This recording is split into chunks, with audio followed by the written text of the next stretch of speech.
I was Gucci. This is Omega Pro, and this is going to be a gameplay commentary. The gameplay you guys should be watching is going to probably be Battlefield 3, I think, because that's the only thing I have recorded on my hard drive. Now, please note that this gameplay is very, very awful. It was my first time playing the Aftermath DLC, and I was getting raped. So, before I start off this commentary, if you guys are Battlefield 3 players, how do I do good? How? Usually I can hold my own in a first-person shooter, and for a while there I was doing good in Battlefield, but now I just suck. But that's enough about the gameplay. Let's get on to the meat and potatoes of this commentary, and that's going to be no used games on the next-gen consoles? What? Now, as a person that really frequents GameStop a lot, when I initially heard this news, I was upset. And the main reason being is that a lot of the games that I get, if I don't play them, I just trade them in. And you guys can yell at me or whatever, but I only trade them in when GameStop is doing these promotions like oh, you trade this game, then you get an extra 30%, or if you trade a certain amount of games towards another new game that just came out, you get a big boost in percentage. And usually when I trade in games there, I usually leave with about 80. I think the most or the least amount I've ever left with was like $40, and the most I've left there with was like $250 or something like that. But I love GameStop, and I don't know why everyone just fucking hates the place. I mean, there are some business practices where I don't necessarily agree with, like, for example, trading in a DS and getting like $20 for it. That's kind of messed up. But nevertheless, I just wanted to talk about the whole used game thing. As a person that buys a lot of used games as well as sells a lot of them. So even if you don't go through GameStop to trade in your games, you probably still sell them secondhand.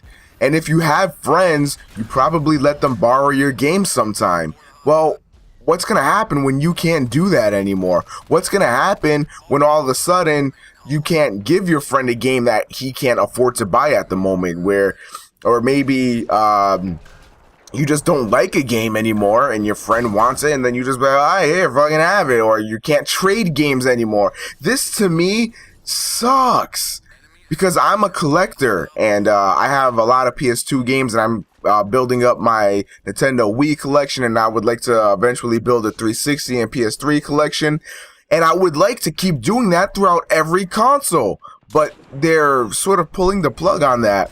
And there's bad and good. So I'm going to first start off with the bad in this. I like physical copies of my game. That's just how I am. Unless it's on Steam, I like physical copies of my game. I mean, I like scrolling through my Steam library, but nothing beats just grabbing a game off of your shelf and popping the case open and looking at the nice condition it's in and all that stuff. It's just, it means a lot to me to have all these games, because growing up as a kid, I couldn't get every game. I'd get like a game or two a year, and it feels great to be able to be in a position where all the games I couldn't get as a kid, I can now have. And it's awesome to me, and it's something that I never experienced as a kid, so I'm sort of living out my childhood dreams, and then, you know, Xbox 720 is going to come around and disable that. And the PS4, for that matter. Don't mean to leave anyone out, but it really sucks, because I know that developers have issues with this, and that, you know, they lose a lot of money from reselling and stuff like that. But I think a lot of people buy used games, and they probably would have never tried out the game if it wasn't used. You save a few bucks. Like, if it's a brand new game, it's almost not even worth buying used. But sometimes these games can be like $20 brand new. You get them for maybe 10 or 15 bucks at GameStop, and you know, that $5 that helps a lot of people. That helps me sometimes too. And I really like buying pre-owned games, and especially like through eBay and stuff. Like, if I can't afford the GameStop prices, sometimes eBay will be selling it for a lot cheaper. And can you blame me? I mean, everyone's out to save money, especially in this bad economy. But yeah, I just like my physical copies of my games and stuff like that. And it's really gonna be sad to see it go. However, this is not without its positives. If they can run a service similar to Steam in that they can do a lot of sales, there can be free games on there, etc., then I think this will be a great thing. For the most part, I am gonna miss physical copies, but I will give up physical copies for games to go back to like maybe $40 a piece, and then even running sales. You might be asking, you might be telling yourself, $40 a piece, that's really cheap. Well, you gotta think about it this way, or at least $50, we'll say that. The reason why some PC games are cheaper than their console counterparts is because they don't have to mass produce all these cases and manuals and discs. It's all digital. So if 720 and PS4 go all digital, then they can have this, they can have sort of the same free reign to do what they please. Now, from all the rumors and stuff, these consoles are looking essentially identical. You know, they have around the same processor. It's rumored the PS4 might have a little bit of a better graphics card. They're both gonna have 8 gigs of RAM, etc., etc. But if it's gonna be the same thing, how are people going to decide? That fact is going to come into what has the better interface, what has the better online, what has better features, what has better launch titles is going to play a huge factor. What's going to have the better exclusives. Now, usually PS3, and you know, I prefer Xbox to PS3 without getting into a debate here, but it's hands down just proven PS3 has better exclusives. So Xbox is probably going to lose in that regard, but also we see Sony not doing too well with launch titles. Look at the Vita. It's failing because there's no good games out for it. And I don't mean that fucking literally. Every time I say that, everyone's like, oh, well, there's this game and that game. And I'm like, not fucking literally, you dumb shit. Like, if you look at the 3DS, they have a lot of titles that you can buy. They have Kingdom Hearts 3D, Tales of the Abyss 3D, Zelda 3D, the Professor Layton, Super Mario 3D Land, Super Mario Brothers 2, Mario Kart 7, and then the Vita has Uncharted. Let me think. Gravity Rush is not that bad, but you see how we just named the 3DS games off the top of my head like that? I can't even think of the Vita games, and that's very bad. But I'm going back to the whole used thing. If they can implement a great service similar to Steam, I think that's mainly what they're trying to do. I mean, they're trying to save money for their developers, but I think more they realize that Steam is like really taking over. I mean, you have people with bad PCs that can't run shit still buying these PC games just because it's a deal, and these people are like, oh, maybe one day I'll get a high-end PC to play this. But yeah, I think that's what the Xbox wants to do, and PS3. I just keep forgetting to include the PS4, but the used games, man, I think I'm really gonna miss it just because I like hunting for the games, and you know, I like going to all different types of stores and looking for a good game, and I like going to GameStop and looking through all the games that they're gonna have. And with the new consoles sort of ending that's really gonna suck. GameStop's going out of business. There's no question about it.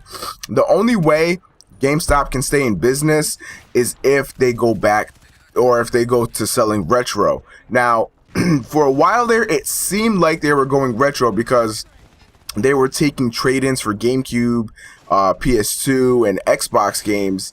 However, now it seems like they're trying to get rid of all of it. I don't know GameStop's goal here, but if they start to do retro, that will be their business, and I will love GameStop twofold. I would enjoy that so much, because you got these people that have these PS2 games and GameCube games, and they just don't know what to do with them, and they don't want them no more, so they go to a GameStop, trade it in for some cash or whatever. And then, you know, people like me that like to hunt for video games, we have a new outlet to go hunting for some retro games.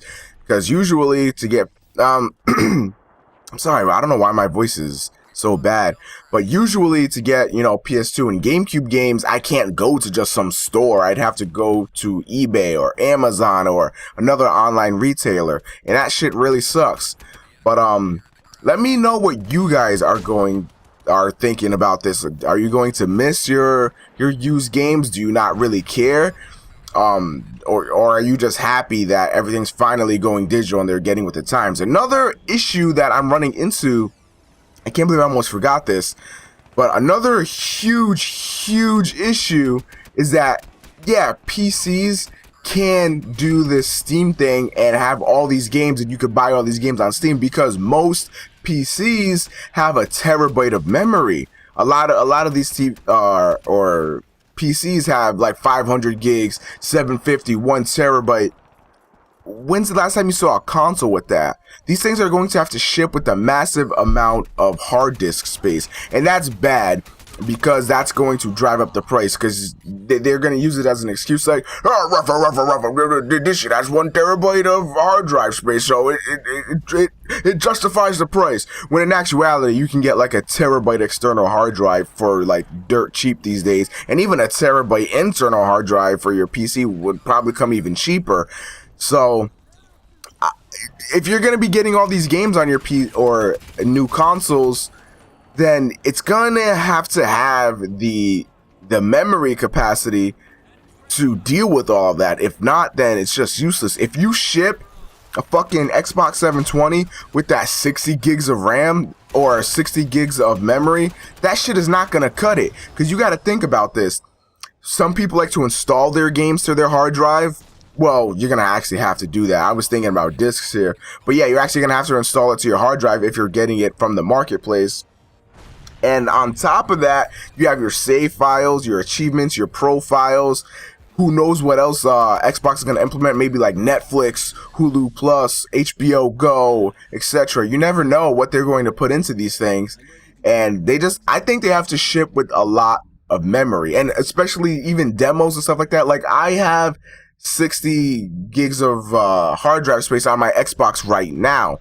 And that thing, I have like probably 2 or 4 gigs left, and I have to keep deleting things to make room because I have like 4 games installed on there and then a bunch of other shit. And Xbox and PS3, man, they just have to have their hard drive space. That's all I got to say. But yeah, let me know what you guys think about the subject, and I'm out. Peace.